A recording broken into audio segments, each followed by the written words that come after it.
अस्सलाम वालेकुम, मैं हूं शाहजेब खानजादा। तहरीक इंसाफ में सियासी क़यादत और वकला रहनुमा आपस में ही नए तनाज़े में उलझते नजर आ रहे हैं। पार्टी में बाकायदा दो ग्रुप्स होने की खबरें सामने आ रही हैं। वकला ग्रुप की तरफ से यह तनकीद सामने आ रही है कि पार्टी की सियासी क़यादत कुछ नहीं कर रही है, डिलीवर नहीं कर पा रही है, जबकि सियासी ग्रुप की तरफ से दावा सामने आ रहा है कि वकला ग्रुप की इमरान खान तक ज़्यादा रसाई है, इसलिए वो सियासी रहनुमाओं के खिलाफ उनके कान भरते हैं, उन तक गलत मालूमात पहुंचाते हैं। कल ही जियो न्यूज़ के नुमाइंदे हैदर शराजी ने ज़राए से अपनी खबर में बताया था कि वकला ग्रुप इमरान खान को सियासी ग्रुप की शिकायतें लगा रहा है।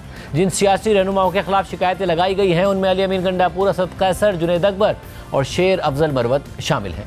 अली अमीन गंडापुर और जुनैद अकबर के हवाले से सवाबी जलसे में कम क्राउड और फंड्स फराहम ना करने की शिकायत लगाई गई। सिर्फ यही नहीं, पार्टी रहनुमा और MNA शेर अफजल मरवत को पार्टी से निकलवाने में भी वकला ग्रुप ने ही किरदार अदा किया। उस खबर के मुताबिक आज जब शेर अफजल मरवत से हैदर शराजी ने अपनी इसी खबर के हवाले से सवाल किया तो शेर अफजल मरवत ने भी कहा कि वकला जाकर इमरान खान के कान भरते हैं। एक कहता है कि आपके खिलाफ बयान दे दिया गया है, दूसरा पहले की तायद कर देता है और तीसरा दावा कर देता है कि मैंने भी अपने ज़राए से कन्फर्म कर लिया है। यूँ वो इमरान खान को कायल कर लेते हैं। वकला जाकर कान भरते हैं। अली अमीन के खिलाफ चंद वकला ने कह दिया, कुछ ने असद कैसर के खिलाफ बातें कर दी, चंद ने जाकर जुनैद अकबर के हवाले से बयान दे दिए। ये वकला के इतने क्यों जाकर इस तरह शिकायतें लगाते हैं? मीडिया इस चीज को नोट कर लें, अगर 10 वकला जाते हैं तो उसमें खान का वकील एक होता है। ये 9 जो हैं ये खान के कान भरने के लिए जाते हैं। किसी अदालत में आपको ये वकील के तौर पे नजर नहीं आएंगे। चैलेंज करके कहता हूँ, ये जितने नामवर वकला आप लोग मीडिया पे देखते हैं, इसमें खान का वकील कौन है? जो खान का वकील होता है वो एक आध होता है। तो वकला ने जो है बेसिकली पैगाम रसानी का काम शुरू किया हुआ है। हर दिन में आपके खिलाफ बयान दे दिया और दूसरा जो है कहते हैं कि जी मैं तायद करता हूँ, शवाहिद यही है, और 5 मिनट के बाद तीसरा कह देते हैं कि जनाब मैंने अपने ज़राए से इसको जो है, तो खान को कन्विंस कर लेते हैं। बात खत्म। खान साहब इतनी आसानी से कन्विंस हो जाते हैं। खान के मिजाज को वो लोग समझते हैं, काम निकलवा लेते हैं। सिर्फ यही नहीं, पार्टी के सरकर्दा सियासी रहनुमा खासतौर पर जिनका ताल्लुक पार्टी के खैबर पख्तूनख्वा चैप्टर से है, वो शेर अफजल मरवत की हिमायत में बयान दे रहे हैं। इमरान खान से फैसले पर नज़रसानी की दरख्वास्त कर रहे हैं। इन रहनुमाओं में जुनैद अकबर, अली मोहम्मद खान, शहरियार आफरीदी और शौकत यूसुफजई शामिल हैं। जबकि ज़राए के मुताबिक वज़ीर आला खैबर पख्तूनख्वा अली अमीन गंडापुर ने भी कल इमरान खान से मुलाकात के दौरान उनके सामने शेर अफजल मरवत का मामला उठाया। साथ ही पार्टी के सीनियर रहनुमा अली मोहम्मद खान ने कल दिन में शेर अफजल मरवत की हिमायत में एक्स पर बयान जारी करने के बाद एक इंटरव्यू में भी कहा कि इमरान खान को दोनों फरीकैन को सुनना चाहिए और शेर अफजल मरवत को एक मौका जरूर देना चाहिए। हमें ये सीखा है वकालत में भी और पॉलिटिक्स में भी, आम जिंदगी में भी, कि आपको दोनों साइड का मौक़िफ़ सुनना चाहिए। मैं समझता हूँ कि खान साहब को एक मौका जरूर मरवत साहब को देना चाहिए, उनको सुने, क्योंकि उनकी बड़ी स्ट्रगल भी है। साथ ही आज कौमी असम्बली के इजलास में शेर अफजल मरवत की आमद पर दिलचस्प सूरत हाल नजर आई। शेर अफजल मरवत आज जब कौमी असम्बली में आए तो हुकूमती अरकान ने डेस्क बजाकर उनका इस्तकबाल किया, जिस पर स्पीकर कौमी असम्बली अयाज सादिक ने हुकूमती अरकान से हल्के फुल्के अंदाज में कहा कि आप लोग इनको मरवा ना दीजिएगा। इसके बाद इजलास के दौरान शेर अफजल मरवत की ख्वाहिश पर स्पीकर ने IT के मामले पर उन्हें सवाल करने का मौका दिया तो शेर अफजल मरवत ने अपनी ही पार्टी से सवाल कर दिया कि मुझे क्यों निकाला।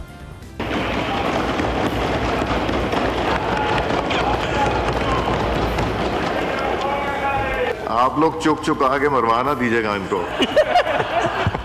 मोहतरम असद कैसर साहब अब हमारे साइड से सीनियर मौजूद हैं IT के हवाले से। हाँ, मेरा सवाल अपने ही दोस्तों से है, मुझे क्यों निकाला?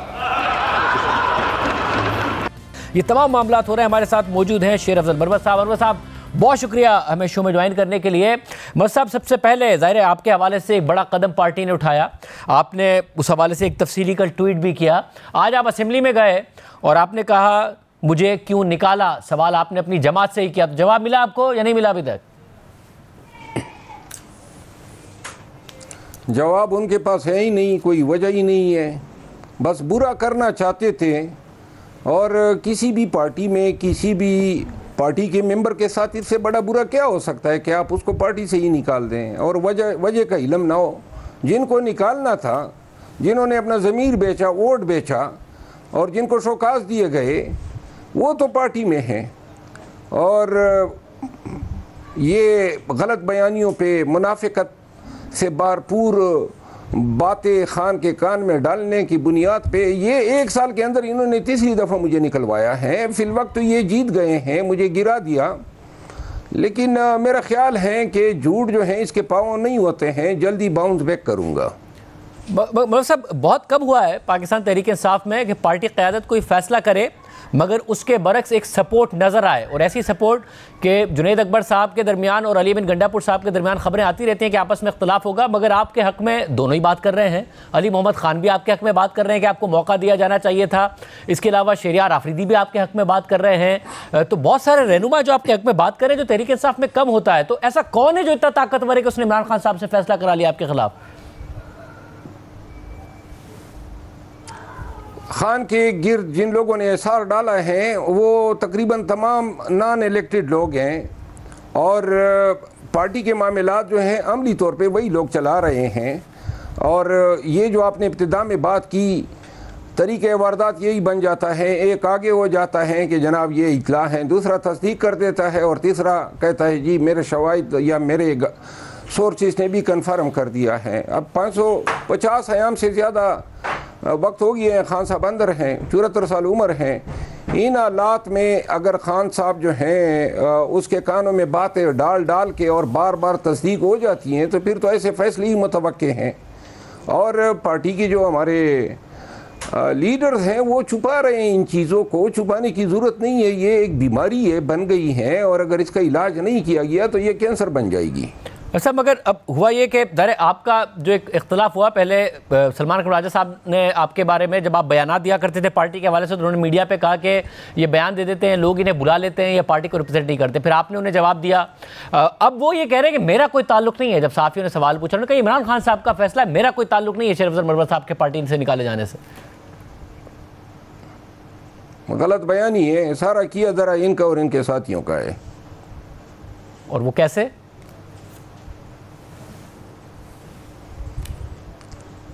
देखिए, जिन लोगों की सिफारिश पे ये सेक्रेटरी जनरल बने और जिस अंदाज में बने, देखिए ये सुप्रीम कोर्ट ऑफ पाकिस्तान के वकील है, मैं खुद सुप्रीम कोर्ट ऑफ पाकिस्तान का वकील हूँ। हमारे वकला का प्रोफेशनल कंडक्ट ये कहता है कि कोई शख्स जो जिस मनसब के लिए अहल नहीं होगा वो उस मनसब को कबूल ही नहीं करेगा। पाकिस्तान तहरीक इंसाफ का secretary general inter party election में कोई इलेक्टेड शख्स हो सकता है, वो अगर रिज़ाइन कर लेता है या मर जाता है तो एडिशनल सेक्रेटरी होता है। तो ये कहते हैं जी हम डिफेक्टिव सेक्रेटरी जनरल है। डिफेक्टिव जो है इसका उसको हम आम इस्तिलाह में गासिब कहते हैं, यानी कि पार्टी जो है एक उनके बगैर नहीं चल सकती है। मैंने यही बात की थी। आज भी कोई मीडिया का पर्सन उनसे पूछ लें कि आप लीगली कॉन्स्टिट्यूशनली पार्टी का जो कॉन्स्टिट्यूशन है उसके मुताबिक आप सेक्रेटरी जनरल हो सकते हैं। और खिलाफ दिए, जब मैंने दिया तो उनको ज़ात अक़दस को बुरा लगा, और फिर जनाब एक माह पहले अचानक पीटीआई से दावे करते हैं कि हम वाबस्ता हैं 5-6 यूट्यूबर्स। उन्होंने जनाब एक ही दिन में मेरे ख़िलाफ़ सब ने विलाक किए और मुतअद्दिद इल्ज़ामात लगाए, और फिर मैं समझ गया कि ये अपने लोग पीछे पड़ गए हैं, और ये फिर मंतज हुआ इस बेदखली पे या निकाले जाने पे। मैंने सवाल तो यही किया है कि अगर इस तरह इन साजिशों के ज़रिए जो हैं लोगों को निकाला जाएगा। सवाबी के जलसे में जो है उन्होंने खान को प्रेजेंट किया कि जी मैं वर्कर लाया था, अगर मैं पूरा पंडाल में ही लाया था तो फिर पीटीआई का वर्कर किधर था कि जी वो खान मरवत के जलसे नारे लगा रहा था। तो मरवत के नारे अगर वो लोग लगा रहे थे तो इसमें मेरा कसूर क्या है? और ये पहली दफ़ा तो नहीं हुआ है, हमेशा से पीटीआई के जलसों में ये नारे लगे हैं। और खान तो ये देखना चाहता है ना कि पंजाब को उठाएं, तो बजाय इसके कि आप इधर केपी के जलसे में आ जाते हैं, जाए लाहौर में जलसे करें, पंजाब को उठाएं जो उठाने की जरूरत है। वैसे मगर जब सलमान ये वर्कर को ये देखना चाहिए ना, काम होना चाहिए। जब सलमान अकबर साहब तकरीर कर रहे थे सवाबी के जलसे में तो आप खड़े हुए और आपने नारे लगवाए, तो आपने नाराज किया उन्हें उस वक्त ये करके? बस अगर उनकी तबीयत को नागवार गुजरा है तो मुझे भी कतई परवाह नहीं है। मैंने तो सिर्फ उनकी तकरीर में नहीं, महमूद खान अचकज़ई साहब की तकरीर में और बैरिस्टर गौर साहब की तकरीर में और जिसकी तकरीर के दौरान पंडाल से मेरे नाम के नारे गूंजे, मैंने एहतरामन उसको रिसिप्रोकेट किया है और वर्कर्स को हाथ हिला के जवाब दिया है। तो लिहाजा उन्होंने बुरा माना, बाकी किसी ने बुरा नहीं माना। वैसे मगर ये कैसे हो सकता है कि जुनैद अकबर साहब एक अपनी अलग अब पार्टी में इन्फ्लुएंस रखते हैं, असद कैसर साहब हों, अली अमीन गंडापुर साहब हों, बहुत सारे रहनुमा जो आपके हक में अगर ये लोग बात कर रहे हैं, उसके बावजूद इमरान खान साहब फैसला करते हैं, तो ऐसा कौन बाअसर हो गया? या सलमान अकरम राजा साहब अब इतने पावरफुल तो नहीं है, इतने बाअसर तो नहीं है कि खान साहब को अकेले उन्होंने मना लिया जब इतने सारे रहनुमा आपके हक में बात कर रहे हैं? मेरा ख्याल है उनके पीछे जिनकी सिफारिश से वो सेक्रेटरी जनरल बने वो बाअसर हैं, और जो क़यादत आपने नाम बताया वो सब की तकदीर बड़ी अनप्रिडिक्टेबल है, क्योंकि जो खाना पूसी पे सियासत हो और कुसर पुसर पे जो है लोगों की तकदीर का फैसला हो, तो ये बड़े बड़े नाम एक दिन में होते हैं, 2 दिन बाद बह जाते हैं। किसकी सिफारिश पर सलमान अकरम राजा बने सेक्रेटरी जनरल?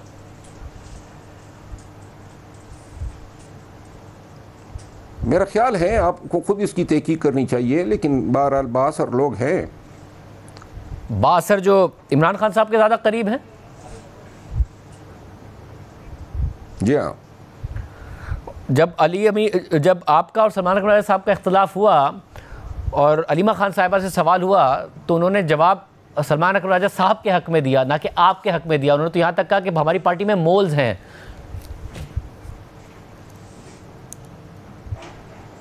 बस जी, अगर सलमान अकरम राजा साहब को विंडिकेट कराना है तो फिर तो हम पे गन फेंक नहीं है। आप कह रहे सलमान राजा साहब को विंडिकेट कराने के लिए अलीमा खान साहब आप पर गन फेंक रही? देखिए, उनको मोहतरमा खान साहब की बहन है, इस वजह से एहतराम है, और खान की बहन के खिलाफ में कोई लफ्ज़ नहीं कह सकता हूँ।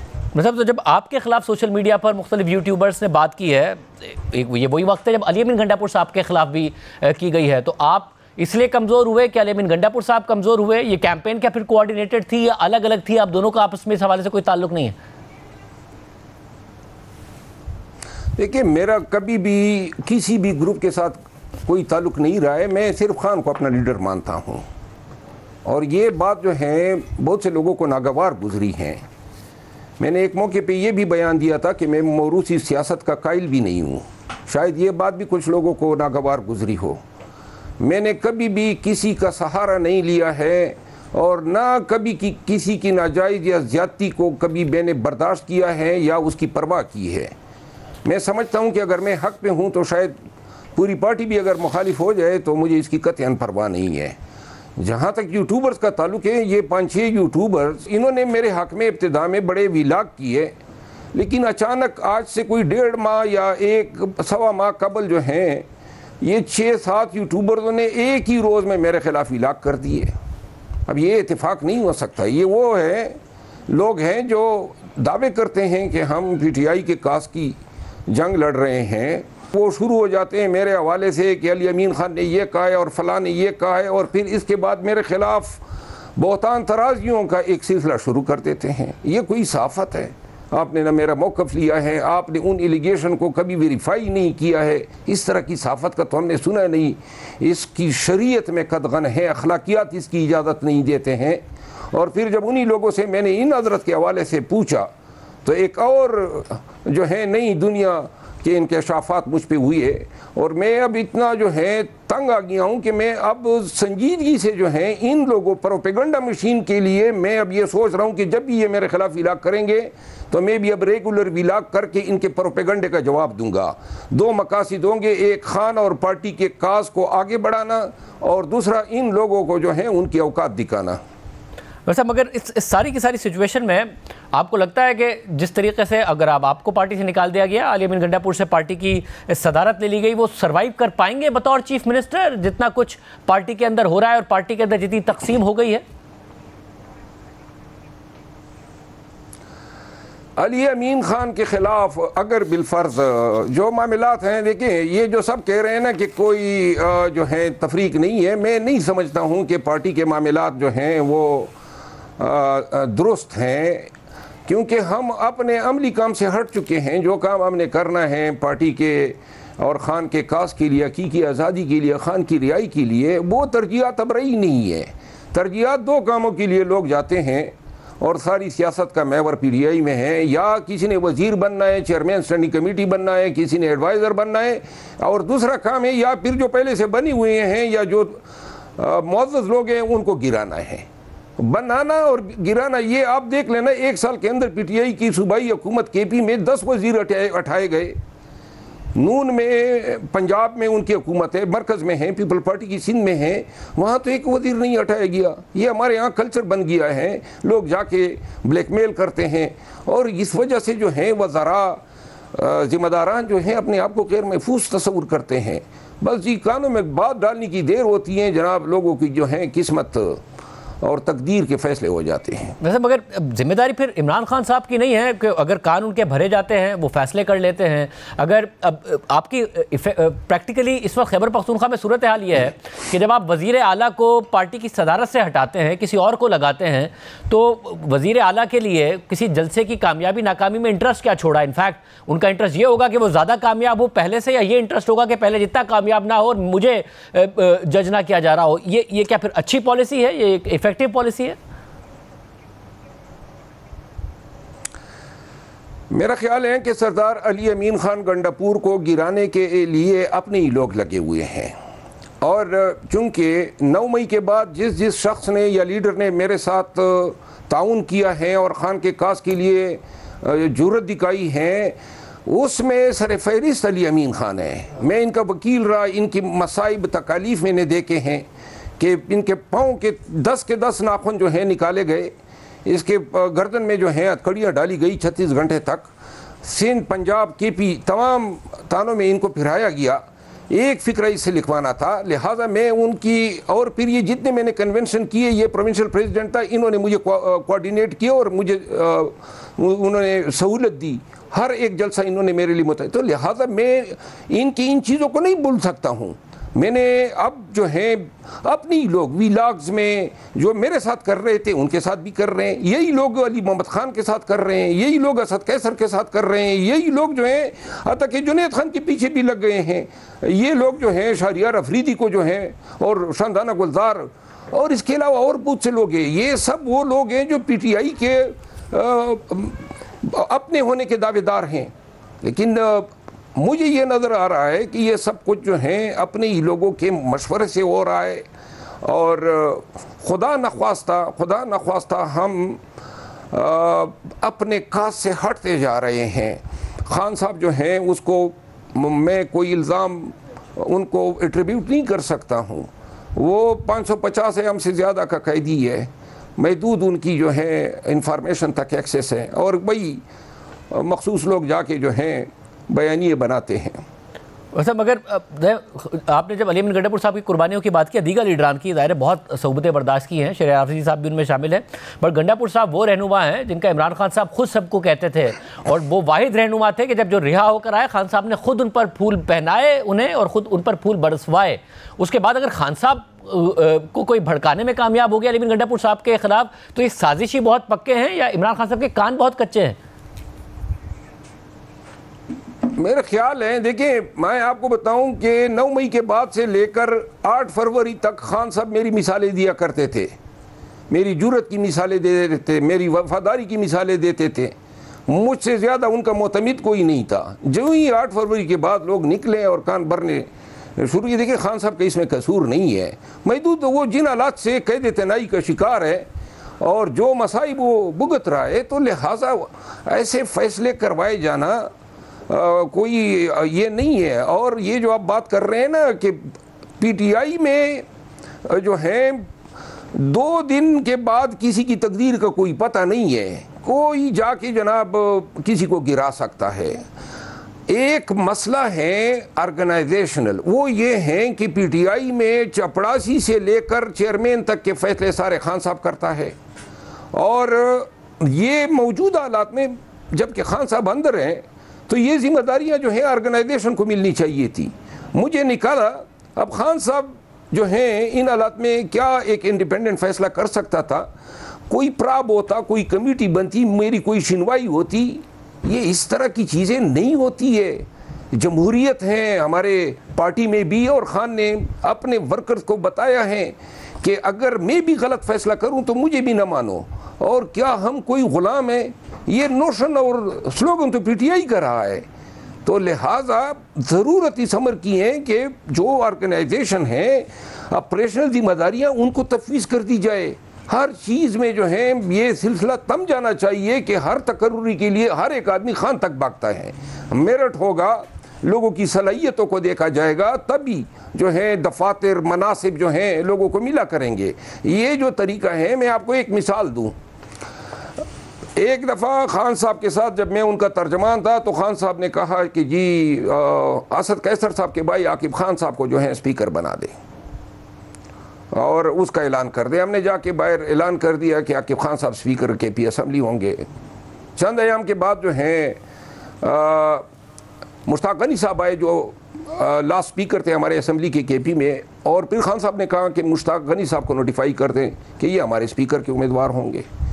और जब इतवार से पहले हफ्ते के दिन जो है हमारी मुलाकात हुई तो अचानक खान साहब ने कहा कि जी अभी जो हमारे मोहतरम स्पीकर साहब हैं स्वाति साहब, बाबर नसीम स्वाति साहब, इनको आप नोटिफाई कर दें। अब मंडे को फिर इलेक्शन होना था, दरमियान में छुट्टी थी, तो लिहाजा ये इस तरीके से जो है तसलसल नहीं आ सकता है कि अगर एक ही मनसब के लिए 3 लोगों को हमने नोटिफाई किया।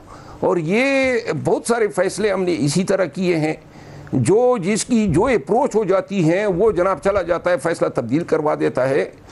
ये इन फ़ैसलों से हमें बड़ा ही, और लोगों ने ये कोशिश ही नहीं की है कि हम अपने ऑर्गेनाइजेशन को मुस्तहकम करें, इंस्टीट्यूशनलाइज बनाएं, इन चीज़ों को रोकें। मेरिट को जो है हमें अपना एक स्टैंडर्ड रखना चाहिए। यहाँ पे जिसकी जितनी अप्रोच है उतना ही उसका रसूख बन जाता है। अब क्या पार्टी के अंदर, अब ज़ाहिर है खैबर पख्तूनख्वा में तो फिर प्रोटेस्ट होना डिलीवर किया क़यादत ने, उसके बावजूद ये सब चीज़ें हो रही हैं और आप कह रहे हैं कि कान भरे जाते हैं खान साहब के। पंजाब में अब ज़रा क्रैकडाउन है, रियासती क्रैकडाउन है, पार्टी को मुश्किलात का सामना है, मगर ये भी इल्ज़ाम है कि वहाँ की लीडरशिप ने डिलीवर नहीं किया। आप जब बताते हैं कि खान साहब के कान भरे जाते हैं, ये क्या पंजाब और खैबर पख्तूनख्वा की आपस की लीडरशिप का डिवाइड भी है जिसकी वजह से ये सब कुछ हो रहा है?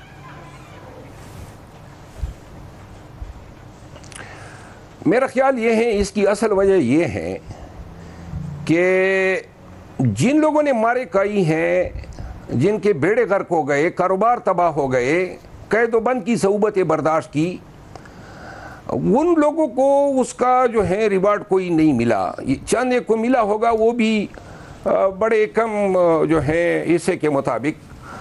जिन लोगों ने कुछ नहीं कहा है, न FIR भुगती, न जेल देखा है, न कोई तकलीफ, आपको PTI के हर कलीदी मनसब पे वही लोग नजर आएंगे। आप किसी का नाम उठाकर देखें, ये वो लोग हैं जिनको कभी तकलीफ पहुंची ही नहीं है, लेकिन मनासिब के हसूल में ये लोग कामयाब रहे हैं। हक तो ये बनता है ना कि जिन्होंने इस कड़े दौर में खान के काज के लिए कुर्बानियाँ दी हैं, और बास तो ऐसे हैं जिनके घर पे कभी पुलिस ने छापा ही नहीं मारा है, लेकिन जनाब बड़े बड़े मनासिब जो हैं वो उन्होंने हासिल किए हुए हैं। कोई PTI का वर्कर जो है घास नहीं खाता है। सबको ये चीज़ें नज़र आ रही है कि ये किस तरह की बंदर बांट करवाई है। और जहाँ तक वकला की आपने बात की, तो शाहजेब मैं आपको एक वाज़ेह बात बता दूँ, खान का सिर्फ एक वकील है, वो है बैरिस्टर सलमान सफदर। बाकी ये जितने वकला रोज़ाना आते जाते हैं, ये कान भरने के लिए जाते हैं, पैगाम रसानियों के लिए जाते हैं। ये कोई वकील किसी केस में इनके नहीं है। मैं चैलेंज करके कहता हूँ, कोई वकील किसी केस में वकील नहीं है। बस इनका काम है बाहर के लोग जिनके साथ इनके ताने बाने होते हैं, वो जाके अपने फ़राइज़ मन से भी सरंजाम देते हैं खान के कान भरने की सूरत में। पर आपने कहा था कि जो एफिडेविट दे के आए और कॉम्प्रोमाइज़ हैं, उन्हें ओहदे मिल गए, वो कौन लोग हैं?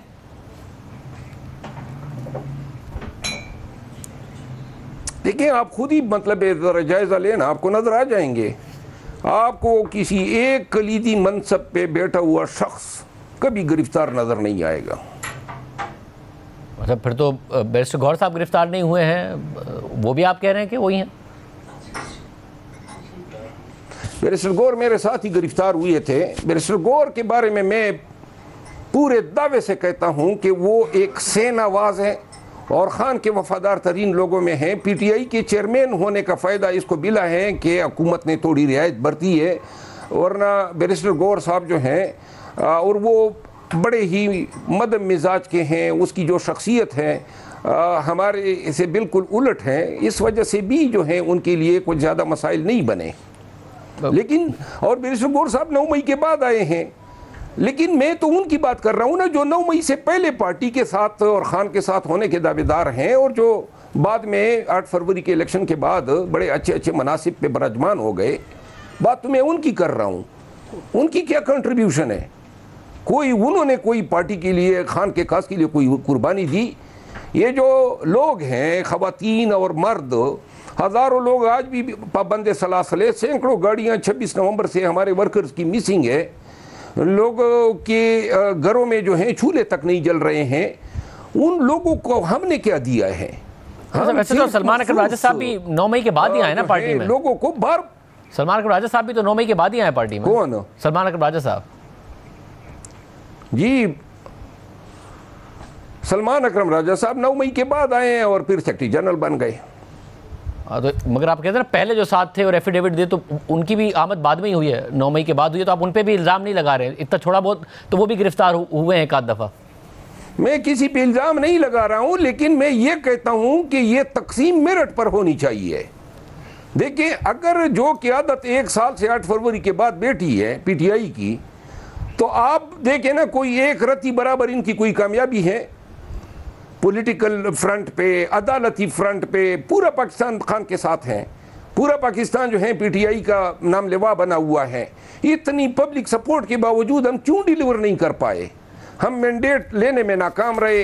हमारी सुप्रीम कोर्ट में फैसला हुआ है कि जी इनको रिजर्व सीटें दें। अभी तक नून की पॉलिसी हमसे बदरजा बेहतर थी। उन्होंने जाके बंदियाल साहब और कोसा साहब इनको कन्फ्रंट किया, उनको डिफेंस पे लाए, और बंदियाल साहब के होते हुए खान रिहा ना हो सके। ये नून की कामयाबी थी। उन्होंने जाके सीधे ताबड़तोड़ इन पे इल्ज़ामात लगाए। इसी तरह इन्होंने मज़ाहिर अली अकबर नकवी साहब के साथ किया। इसी तरह ये अमल उन्होंने एजाजुल हसन साहब के साथ किया। और इन्होंने यूँ इस तरीके से उन जजों से जान छुड़ाई जिन जजेस से इनको अंदेशे थे। एक काजी फ़ाइज़ ईसा साहब क्या आए और मैंने उनको कहा कि आए जी हेड ऑन इनके साथ लेते हैं। मैंने कहा जाके इस पे इल्ज़ाम लगा देते हैं। तो मैंने कहा यही जो अमल उन्होंने किया है हम वही अमल दोहरा देते हैं। पार्टी के अंदर मेरे खिलाफ मुखालिफत शुरू हुई। मैंने काजी फ़ाइज़ ईसा के खिलाफ प्रेस कॉन्फ्रेंस की जब ये चीफ जस्टिस था, तो PTI के लोगों ने मेरे खिलाफ प्रेस कॉन्फ्रेंस कर दी कि नहीं है हमारा बयान नहीं है, इनकी ज़ाती राय है। तो लिहाजा ये गलत पॉलिसियाँ थी और बहुत सारे जजेस ने हमारे साथ बड़ी ज़्यादती की। ये सब जो है दिलासे देते रहे, ट्रक की बाती के पीछे खान को लगाया था, नहीं जी आखिर में नेकी करेंगे। वो रिटायर हो गया और चला गया। बाद में जब ये रिटायर होकर लंदन चला गया तब याद आया जी इससे हमने बदला लेना है और इसकी ट्रॉलिंग शुरू कर दी। तो लिहाजा ऐसे, और सिर्फ ये एक नाकामी नहीं है ना, ये जो 26 नवंबर को हुआ, ये डी चौक पे हम क्यों आए? क्यों इन चीज़ों का जो है पूछा नहीं जाता, इनका एहतसाब नहीं होता है? इससे पहले वकला के फंड के लिए पैसे आए, मैंने ये पार्टी के अंदर बात उठाई कि इसकी अकाउंटेबिलिटी यानी इसका ऑडिट होना चाहिए। सिर्फ ऑडिट का मैंने डिमांड किया। पार्टी के फंड्स आ रहे हैं, बैरून मुल्क से आ रहे हैं, मैंने फंड के ऑडिट की बात की, बुरी लगती है। अब खान की आइडेंटिटी जो है ईमानदार होने की और दयानतदार होने की है, तो क्या इसमें कबात है कि अपनी पार्टी के फंड्स का हम ऑडिट करके उन लोगों को बताएं जो डोनेट करते हैं कि आपका पैसा जो है सही तरीके से तकसीम हो रहा है। कोई आपका ये बातें आपका इस पर कोई सवाल है? भी पार्टी ने गलत फैसले किए। आपका इस पर कोई सवाल है? आपको शक है कि पार्टी के जो फंड मिले हैं वो सही तरीके से इस्तेमाल नहीं हुए, उनका ऑडिट होना चाहिए? ऑडिट जो है दूध का दूध पानी का पानी कर देगा। मैं किसी पे इल्जाम नहीं लगा रहा हूं, लेकिन इसका सही इस्तेमाल होना चाहिए, और इस्तेमाल सही हुआ है या नहीं हुआ है ऑडिट के बाद पता चलेगा। वैसे भी कानून के तहत ऑडिट होता है, हमारे इलेक्शन लॉस के तहत है, इलेक्शन कमीशन के लॉस के तहत है। और दूसरी बात ये है ना कि मैं ये कामयाबियां, कोई एक कामयाबी कोई मुझे बता दे 1 साल में हमने हासिल की हो, के लिए मैंने जो स्ट्रेटेजी दी थी कभी किसी ने मानी नहीं। सबको जो है जेलसी थी कि इसको ही निकाल दे। अभी तो पार्टी बिल्कुल बैकफुट पर है। जब आप 26 नवंबर का कहते हैं कि क्यों डी चौक पे गए, तो वो तो बुशरा बीबी की कॉल थी ना, फिर तो आप बुशरा बीबी को चार्जशीट कर रहे हैं। नहीं, मैं बुशरा बीबी जो है वो नाहक कैद में है। मैं आपको एक अर्ज कर दूं कि इस खातून ने जिसकी परसेप्शन और जो इम्प्रेशन इसका बनाया गया है, इसने साबित किया है कि ये खान के साथ वफादार हैं। और ये खान की वजह से सफ़र कर रही है। बुशरा बीबी का फैसला नहीं था, खान ने इसको ओन किया कि मैंने कहा था कि डी चौक जाना है, लेकिन ये क़यादत का फ़र्ज था कि अगर, क्योंकि खान तो जेल के अंदर था, ये फैसले तो हमने करने थे कि जी हमने संजानी पे रुकना है। किस चीज़ में फ़ायदा है? अब हमने तो मगर खान साहब के अहकामात को एहतजाज के बीच में पार्टी कैसे वीटो कर सकती थी, जब खान साहब की अहलिया भी कह रही हैं कि जो इमरान खान ने कहा है मैं वही करूंगी, वो अपने शौहर की बात के तहत आगे पैगाम पहुंचा रही थी। किसमें हिम्मत थी कि वो कहता है नहीं जी हम तो डी चौक नहीं जा रहे? किसमें हिम्मत थी कि वो इस बात की खिलाफवर्जी करता? देखिए, अगर मैं जिम्मेदार होता इस एहतजाज का तो मैं कतई, चाहे कोई कहता, मैं इसको संजानी पे रोक देता। मतलब कैसे रोकते? अली अमीन गंडापुर जब निकलने की कोशिश, कैसे करते? अली अमीन गंडापुर जब निकलने की कोशिश कर रहे थे, वर्कर्स नारे लगा रहे थे उनके खिलाफ, उन पर बोतल भी फेंक के मारी गई अली अमीन गंडापुर पर। कैसे आप रोक लेते? वर्कर्स तो किसी की सुन ही नहीं रहे थे उस वक्त। बुशरा बीबी की सुन रहे थे और बुशरा बीबी खान साहब की सुन रही थी। बेशक हो जाता है, वर्कर मुस्तहिल भी हो जाते हैं। लीडरशिप का काम ही यही है। आपको मैं बता दूं, अली अमीन खान, उमर अयूब खान, हम एक गाड़ी में थे, ये इस्लामाबाद के अंदर जब डी चौक की तरफ हम जा रहे थे तो इन्होंने मुझे आगे भेजा कि आप जाएं वहाँ पे लोगों को चाइना चौक के पास रोकें कि ये डी चौक न जाएं। तो मैंने वहाँ जाके तकरीर की, ये हमारी पॉलिसी थी और ये हमारा फैसला था। तो लिहाजा कहने का मतलब ये है, लबे लुबाब ये हैं कि हमसे बहुत सारी गलतियाँ हुई है और हम अपनी गलतियों को छुपा रहे हैं। हमारे यहाँ बहुत सारी चीज़ों पे स्किज़म है, तकसीम है, लेकिन हम कहते हैं हम एक हैं। हमारे मामलात जो हैं दिगरगू होते जा रहे हैं और हम कहते हैं कि जी सब कुछ ठीक है, ये बीमारियाँ हैं, इनका इलाज होना चाहिए। बहुत सारी ऑपरेशनल जिम्मेदारियाँ पार्टी की तंजीम को मिलनी चाहिए और ख़ान साहब जो हैं ये उनके चुने हुए लोग हैं, उन पर एतमाद रखना चाहिए, क्योंकि ये लोग जो बाहर हैं वो मेरिट को परख सकते हैं। खान साहब की रसाई सोशल मीडिया तक नहीं है, तमाम स्टेक होल्डर तक उनकी रसाई नहीं है। तो ऐसे मामलात में तो जो गया और जिसकी रसाई हुई वो जो है अपना मुराद पा गया। बहुत शुक्रिया, बहुत शुक्रिया। मरवत साहब हमारे साथ मौजूद थे। प्राइम ब्रेक शामिल करते हैं। अहम खबर एक और, उसकी तफसीलात आप ध्यान रखेंगे ब्रेक के बाद।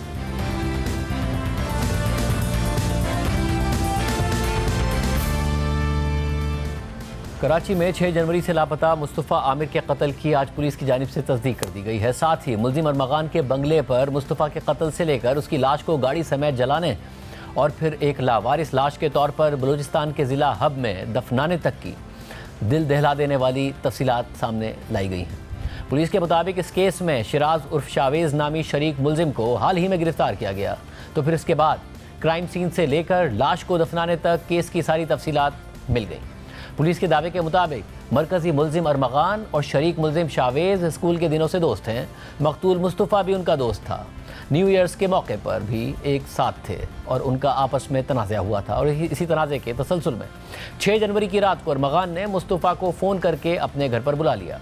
वहाँ थोड़ी देर बातें करने के बाद किसी बात पर उनकी आपस में लड़ाई हो गई। फिर दोनों मुल्जिमान ने मुस्तफ़ा आमिर को वहीं पर बहुत बुरी तरह से मारा और फिर फायरिंग करके कत्ल कर दिया, जिसके बाद लाश को मकतूल मुस्तफ़ा की ही गाड़ी की डिग्गी में डालकर बलूचिस्तान के ज़िला हब लेकर गए और वहाँ दुराजी पुलिस स्टेशन के करीब लाश को गाड़ी समेत जला दिया और फिर वो दोनों वहाँ से दोपहर को वापस आ गए। बलूचिस्तान पुलिस ने जली हुई लाश को ईदी के हवाले कर दिया और ईदी ने लावारिस लाश के तौर पर उसे वहीं पर एक जगह दफना दिया। आज शाम को DIG CIA मुक़द्दस हैदर ने प्रेस कॉन्फ्रेंस करते हुए बताया कि पुलिस लाश को मजीद एग्जामिन और DNA एनालिसिस करके रिकन्फर्म करेगी। इसमें जो सेकंड को अक्यूज है जिसका नाम शावेज, एक्चुअल नाम शिराज है उर्फ शावेज, उसको हमने अभी अरेस्ट किया है। अरगमान और शिराज ये करीबी दोस्त हैं। ये क्लास 1 से लेके 7 तक साथ पढ़े हैं और ये साथ ही होते हैं। मुस्तफ़ा आमिर भी इनका दोस्त है। ये न्यू ईयर के दिन भी एक साथ थे। वहाँ पे थोड़ी बहुत इनकी कोई बातचीत हुई थी, चपकलिश कह लें या थोड़ी बहुत, कोई ऐसी लड़ाई नहीं थी। इस सिलसिले की कंटिन्यूटी में अब ये बैठ के वहाँ पे 6 तारीख की रात को मुस्तफ़ा आमिर को फोन करके बुलाया था अरगमान ने। वहाँ बैठ के इन्होंने थोड़ी देर बातें की और फिर इनकी किसी बात पे आपस में लड़ाई हुई। वहाँ लड़ाई के दौरान करके इसको वहाँ पे मारा, काफी सीरियसली इसको मारा है इन दोनों ने और उसके बाद उसी की गाड़ी में रख के डिग्गी में डाल के ये इसको लेके गए हब की तरफ। बॉडी डिस्पोज ऑफ करने के लिए इनको बलूचिस्तान कि जिला हब के पास एक पुलिस स्टेशन धराजी है, उसके पास गाड़ी समेत इसको वहाँ डिस्पोज ऑफ किया गया, उसको जला दिया गाड़ी समेत, और उसके बाद ये फिर वापस आ गए तकरीबन दोपहर के वक्त। उस लाश को बलूचिस्तान पुलिस ने एडी के हवाले किया, जिसने इसको सब्सिक्वेंटली बाद में एक जगह पे दफना दिया लावारिस लाश समझ के। अलमिया यह है कि इस पूरे केस में इब्तिदाई मरहले में खुद पुलिस का और बाद में इंसदादी दहशतगर्दी की अदालतों के इंतजामी जज सैयद जाकिर हुसैन का इंतहाई अफसोसनाक रवैया सामने आया। मुस्तफ़ा आमिर 6 जनवरी को यानी आज से 36 दिन पहले लापता हुआ था और उसके वालिदैन थानों के चक्कर काट रहे थे, मगर मुतल्लिका पुलिस ने ताउन करने के बजाय हीले बहानों से काम लिया और बरवक्त एक्शन नहीं किया। मकतूल मुस्तफ़ा की वालदा अरमगान समेत तमाम दोस्तों को फ़ोन करके बेटे के बारे में दरियाफ्त करती रहीं। फिर अरमगान ने उनसे बदतमीज़ी की और फिर जब बैरून मुल्क के एक नंबर से अगवा बराए तावान की कॉल उन्हें मौसूल हुई और 2 करोड़ रुपए का मुतालबा किया गया तो केस CIA पुलिस को मुंतकिल किया गया और तब जाकर केस में पेशरफ सामने आई। मुस्तफ़ा के वालिदैन की मालूमात की बुनियाद पर पुलिस और CPLC की टीम ने मुस्तफ़ा की बाजियाबी के लिए 8 फरवरी को मुलजिम अरमगान के घर पर छापा मारा, मगर पुलिस को बंगले के पहले फ्लोर पर देखते ही घर में मौजूद मुलजिम अरमगान ने 2nd फ्लोर से पुलिस पर अंधाधुंध फायरिंग शुरू कर दी, जिससे DSP असद जुल्फ़िकार और उनका एक मुहाफिज जख्मी हो गया। साथ ही पुलिस ने मुलजिम अरमगान को गिरफ्तार कर लिया और इसके बाद जब बंगले की तलाशी ली गई तो पुलिस को मग़वी मुस्तफ़ा तो वहाँ नहीं मिला, अलबत्ता उनका मोबाइल फ़ोन घर के अंदर से मिल गया, जबकि तलाशी के दौरान मुलजिम के घर से भारी असलहा, हज़ारों गोलियाँ, फैंसी नंबर प्लेट वाली गाड़ियाँ, कॉल सेंटर के सामान और 64 लैपटॉप बरामद हुए। अगले दिन मुलजिम अरमगान को ड्यूटी मजिस्ट्रेट के सामने पेश किया गया तो पुलिस को 1 दिन का रिमांड मिल गया। इस दौरान मुलजिम ने तफ्तीशी हुक्काम को मुतज़ाद बयानात दिए, मुस्तफ़ा को कत्ल करने का एतराफ़ करके मुकर गया, मगर अगले ही दिन जब मुलजिम को इंसदादी दहशतगर्दी की अदालतों के इंतजामी जज सैयद जाकिर हुसैन के सामने पेश किया गया और पुलिस ने मुलजिम के जिस्मानी रिमांड की इस्तदा की तो जज का हैरानकुन और अफसोसनाक रवैया सामने आया। जज ने न सिर्फ मुलजिम का रिमांड मुस्तरद कर दिया बल्कि पुलिस की इस बात पर सरजरिश की कि उन्होंने मुलजिम अरमगान के घर पर छापा ही क्यों मारा था, हालांकि मुलजिम के घर से मग़वी मुस्तफ़ा का मोबाइल फ़ोन मिला था और मुलजिम ने पुलिस पर हमला भी किया था, जिससे एक DSP ज़ख्मी भी हुआ था। साथ ही मुस्तफ़ा की वालदा ने जब अदालत में बात करने की कोशिश की तो जज ने उन्हें भी टोक दिया और कहा कि आपकी बारी 30 दिन बाद आएगी। ये बात खुद वालदा ने हमारे प्रोग्राम में बताई। I was under the impression कि केस कॉम्प्रोमाइज शायद हो चुका हुआ है, तो खैर मैं चेंबर में थी। सबसे पहले तो मैं कहूँगी जी IO अपना केस क्या प्रेजेंट करने में ही नाकाम हो गया। उसके आधे अधूरे जुमले, उसने किडनैपिंग का कोई जिक्र नहीं किया, उसने मुस्तफ़ा का नाम नहीं लिया, वो बहुत अनक्लियर था। शायद उसी वजह से जज साहब को सिवियरिटी ऑफ केस समझ में नहीं आई कि वो कह रहे थे कि अच्छा DSP को गोली लगी, कैसे गोली लगी, मरा ही नहीं, तुम लोग बाकियों को क्यों नहीं लगी अगर उसने इतनी फायरिंग खोल दी। क्या आपने अदालत में बात करने की कोशिश की अपने बेटे के हवाले से? जी मैंने बिल्कुल कोशिश की। जब पूरी उनकी कार्रवाई उन्होंने 2 दिन का रिमांड कह के और मेडिकल का कह के अपनी बात ख़त्म की तो मैंने अपने उनसे बिल्कुल रिक्वेस्ट किया तो उन्होंने साफ साफ बोला बीबी मैंने आपकी बात सुननी नहीं है, आपकी बारी 30 दिन के बाद आएगी, आज इनकी बारी है। सिर्फ यही नहीं, अगले दिन पुलिस ने दोबारा इन्हीं जज से रिमांड के लिए रुजू कर लिया और मुलजिम के 2 मुलाजमीन के अहम बयानात को दरख्वास्त का हिस्सा बनाया, मगर इसके बावजूद जज ने जिस्मानी रिमांड की दरख्वास्त फिर मुस्तरद कर दी और केस की तहकीकात के लिए JIT बनाने का हुक्म दे दिया। जबकि इस पूरे अरसे में मुलजिम अरमगान जुडिशल कस्टडी में रहा और पुलिस दावा कर रही थी कि पुलिस को रिमांड ना मिलने से वो मुलजिम से तफ्तीश नहीं कर पा रही है, नहीं पता लगा पा रही है कि आखिर मग़वी कहाँ है। और आज पुलिस ने तस्दीक कर दी है कि मग़वी मुस्तफ़ा को मुलजिम अरमगान और उसके साथी ने मिलकर 6 जनवरी को ही कत्ल कर दिया था और उसकी लाश को बलूचिस्तान के कराची से मुत्तसिल ज़िला हब ले जाकर गाड़ी समेत जला दिया था। और अब पुलिस कह रही है कि मुलजिम के जिस्मानी रिमांड के लिए आला अदालत से रुजू करेंगे। अरमान का हमें अनफॉर्चुनेटली रिमांड ना हासिल हो सका, 1 दिन का रिमांड मिला और उसके बाद सब्सिक्वेंट रिमांड हमें ना मिल सका। कोर्ट ने एक्सेप्ट नहीं किया, उसके अपने रीजंस हैं, उससे अगला फोरम है, इंशाल्लाह उस पर फाइल करेंगे, रिमांड हमें मिल जाएगा। अब देखते हैं कि इस मामले की शफाफ तहकीकात होती हैं या नहीं होती, जिन्होंने जुर्म किया है उन्हें सज़ा दी जाती है या नहीं दी जाती। प्रोग्राम ब्रेक शामिल करते हैं, उसके बाद जिक्र होगा जस्टिस मंसूर अली शाह आज बोले हैं, बहुत सारी बातों का जवाब दिया है, तफसीलात आपके सामने रखेंगे एक ब्रेक के बाद।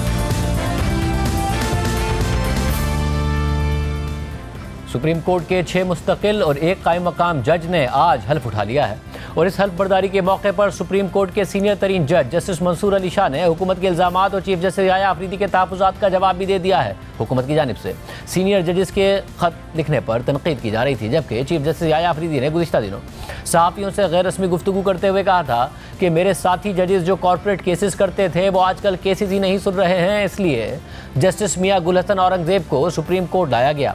4 जजेस का खत अभी खोला भी नहीं था, देखा कि टीवी पर चल रहा है, न जाने इंतज़ार क्यों नहीं करते, पैनिक क्यों कर जाते हैं। इस पर आज सुप्रीम कोर्ट के सीनियर तरीन जज जस्टिस मंसूर अली शाह से गैर रस्मी गुफ्तगू के दौरान सहाफ़ी ने सवाल किया कि चीफ जस्टिस कहते हैं कि आप काम नहीं करते, इस पर आप क्या कहेंगे। जस्टिस मंसूर अली शाह ने मुस्कुराते हुए जवाब दिया कि बिल्कुल, हम तो यहाँ सिर्फ चाय पीने आए हैं, वैसे कभी फुर्सत मिले तो रिकॉर्ड देख लीजिएगा, आपको मालूम हो जाएगा कि कौन कितना काम करता है। सब कुछ सुप्रीम कोर्ट की वेबसाइट पर मौजूद है, पता चल जाएगा कि किसने कितने रिपोर्टेड जजमेंट्स दिए हैं। सहाफ़ी ने फिर सवाल पूछा कि आपके बारे में चीफ जस्टिस कहते हैं कि ख़त लिखने वाले जजेस पैनिक कर गए हैं, तो इस पर जस्टिस मंसूर अली शाह ने तंज़िया जवाब दिया कि देखिए, इस वक्त भी मेरे हाथ पाँव काँप रहे हैं। सहाफ़ी ने जस्टिस मंसूर अली शाह से सवाल किया कि क्या दीगर जजेस भी आपके साथ हैं, तो इस पर जस्टिस मंसूर अली शाह ने जस्टिस अकील अब्बासी के कंधे पर हाथ रखते हुए जवाब दिया कि देखिए, है ना। सहाफ़ी ने जस्टिस मंसूर अली शाह से कहा कि ये तो यहाँ चाय पीने आए हैं। इस पर जस्टिस अकील अब्बासी ने मुस्कुराते हुए जवाब दिया कि आप फिर शायद मुझे जानते नहीं हैं। सहाफ़ी ने जस्टिस मंसूर अली शाह से सवाल किया कि सुना है कि आपके खिलाफ रेफरेंस आ रहा है। जस्टिस मंसूर अली शाह ने जवाब दिया कि रेफरेंस जब आएगा तब देखा जाएगा, कुछ गलत किया ही नहीं तो रेफरेंस का डर क्यों होना है। अल्लाह मालिक है, हार नहीं मानेंगे, लड़ते हुए जाएंगे, किसी से कोई ज़ाती इनाद या इख्तलाफ नहीं है। कमरे में मौजूद हाथी किसी को नज़र ना आए तो क्या कह सकते हैं। तमाम जजेस के साथ मुलाकात होती है, इकट्ठे चाय भी पीते हैं। इसके अलावा इसी तकरीब में एक सहाफ़ी ने आईनी बेंचेस कमेटी के रुकन जस्टिस जमाल खान बंदूखेल से सवाल किया कि चीफ जस्टिस ने इमरान खान का ख़त आईनी कमेटी को भिजवाया है, आप क्या कहेंगे। जस्टिस जमाल खान बंदूखेल ने जवाब दिया कि मुझे तो कोई ख़त नहीं मिला, आईनी कमेटी में आएगा तो देखेंगे, अभी कमेटी का इजलास भी नहीं हुआ। एक सहाफ़ी ने इस तकरीब में शरीक इस्लामाबाद हाई कोर्ट की सीनियरिटी में नीचे जाने वाले जज जस्टिस मोहसिन अख्तर कियानी से सवाल किया कि आप इधर हैं, कायम मकाम chief justice Islamabad high court की हल्फ बर्दारी तो ऐवान सदर में हो रही है। इस पर जस्टिस मोहसिन अख्तर कियानी ने मुस्कुराते हुए जवाब दिया कि मैं इधर ही ठीक हूँ। सिंध, पेशावर और बलूचिस्तान हाई कोर्ट्स के कायम मकाम चीफ जस्टिस के साथ साथ आज इस्लामाबाद हाई कोर्ट के कायम मकाम चीफ जस्टिस सरफराज डोगर ने भी हल्फ उठा लिया है। ऐवान सदर में सदर आसिफ अली जरदारी ने उनसे हल्फ लिया, ताहम जस्टिस सरफराज डोगर की इस्लामाबाद हाई कोर्ट में सीनियरिटी तनाज़े का सबब बनी हुई है। चीफ जस्टिस आमिर फारूक के बाद justice Mohsin Akhtar Kayani seniority list में सबसे ऊपर थे, लेकिन लाहौर हाई कोर्ट से लाए गए जस्टिस सरफराज डोगर को इस्लामाबाद हाई कोर्ट में उनसे ऊपर रखा गया और जस्टिस आमिर फारूक के सुप्रीम कोर्ट जाने के बाद जस्टिस सरफराज डोगर को कायम मकाम चीफ जस्टिस भी बना दिया गया है। इस पर गुज़िश्ता दिनों सहाफ़ियों से गैर रस्मी गुफ्तगू करते हुए चीफ जस्टिस याया अफरीदी ने कहा था कि मेरी ज़ाती राय में इस्लामाबाद हाई कोर्ट के 5 सीनियर जजेस में वो नाम नहीं होना चाहिए था। अटॉर्नी जनरल मंसूर उस्मान अवान के तहफ़्फ़ुज़ात भी मीटिंग मिनट्स में शामिल हैं। अटॉर्नी जनरल और मेरी राय में यकसानियत है, लेकिन अब सीनियरिटी के मामले पर अटॉर्नी जनरल मंसूर उस्मान अवान का मौक़िफ़ चीफ जस्टिस याया अफरीदी के बरक्स होने की खबर सामने आ गई है। सहाफ़ी आमिर इलियास राना की खबर के मुताबिक अटॉर्नी जनरल का तहरीरी तौर पर जुडिशल कमीशन में अपनाया गया मौक़िफ़ सामने आ गया है, जिसमें अटॉर्नी जनरल ने कहा है कि वो चीफ जस्टिस याया अफरीदी के तहफ़्फ़ुज़ात से मुत्तफ़िक नहीं हैं। हाई कोर्ट से जज का ट्रांसफ़र आर्जी नहीं होता, जज का ट्रांसफ़र मुफाद आमा के तहत किया गया, जिसके लिए मुतालिका चीफ जस्टिस हाई कोर्ट से मुशावरत की गई। जस्टिस सरफराज डोगर से कहा गया कि वो मुफाद आमा के तहत अपनी रजामंदी का इजहार करें। ट्रांसफ़र होने वाले जज ने मुफाद आमा के तहत ही तबादले पर रजामंदी जाहिर की, ज़ाती मुफाद के लिए नहीं की। जस्टिस सरफराज डोगर की सीनियरिटी सबसे नीचे नहीं की जा सकती। जज सिविल सर्वेंट नहीं होता। किसी जज की सीनियरिटी का मामला जुडिशल कमीशन में नहीं उठाया जा सकता। सीनियरिटी का मामला आइन के आर्टिकल 184 की शिक 3 के तहत दरख्वास्त दायर करके अदालती साइट पर ही तय हो सकता है। जब एक जज एक हाई कोर्ट से ट्रांसफ़र होकर दूसरे हाई कोर्ट में आता है तो उसे नया हल्फ लेने की ज़रूरत नहीं होती है। आइन में कहीं भी नहीं लिखा कि एक जज ट्रांसफ़र होकर दोबारा हल्फ लेगा। अटॉर्नी जनरल मंसूर उस्मान अवान ने बताया कि माजी में लाहौर हाई कोर्ट के जस्टिस फ़ारूक इरफान और मज़ाहिर नकवी और इस्लामाबाद हाई कोर्ट के जस्टिस रियाज अहमद खान और जस्टिस अनवर कासी की सीनियरिटी का मामला सुप्रीम कोर्ट में ही तय हुआ था। हमने इस खबर पर मौक़िफ़ लेने के लिए अटॉर्नी जनरल मंसूर उस्मान अवान से रब्ता किया तो उन्होंने कहा कि जुडिशल कमीशन की कार्रवाई को कवायद के मुताबिक खुफिया रखा जाना चाहिए। इस मामले पर मेरे ख्यालात रिकॉर्ड का हिस्सा हैं। बेहतर होगा कि आप तस्दीक के लिए जुडिशल कमीशन के सेक्रेटरी से रब्ता करें। वो जुडिशल कमीशन के रिकॉर्ड के निगरां हैं और मीटिंग्स के मिनट्स तैयार करते हैं। मेरी राय में इनफरादी अराकीन उनका इंकिशाफ नहीं कर सकते। आज के प्रोग्राम में इतना ही। अल्लाह हाफ़िज़।